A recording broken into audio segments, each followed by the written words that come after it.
Paul Biya, 90 ans, pourrait battre le record de longévité au pouvoir en Afrique.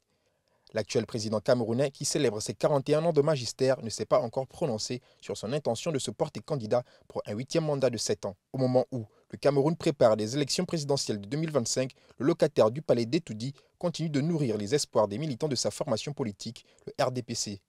Nombreux sont ceux qui l'encouragent à demeurer au pouvoir. Ensemble, restons soudés derrière le président Paul Biya, le champion du RDPC, notre champion, à qui nous lançons du haut de cette tribune de la place des Fêtes de Guinée un vibrant appel pour qu'il soit toujours notre candidat naturel aux élections prochaines de 2025. Pour une partie de la population camerounaise, 41 ans au pouvoir, c'est bien long. Plusieurs projets de développement peinent à être réalisés. Le pays connaît des troubles sécuritaires dans la région du Nord-Ouest. Il essuie aussi des critiques sur la scène internationale du fait de la situation de détresse de nombreux jeunes Camerounais partis en aventure. Le silence des autorités accentue la contestation au régime. Il n'a rien fait pour le bien-être du peuple camerounais, comme je venais de le dire.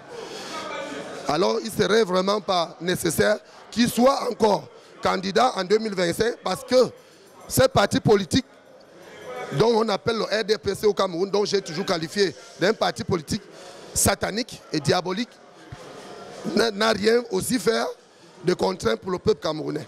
Un jeune commerçant n'a pas hésité de qualifier Paul Biya de néo-dictateur.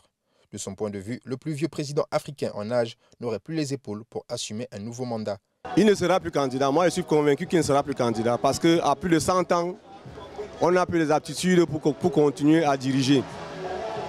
Après les 90 ans, je pense, à mon avis, que c'est son dernier mandat. Au fil des ans, la condition physique de Paul Biya montre des signes d'affaiblissement. Ses apparitions publiques sont de plus en plus rares.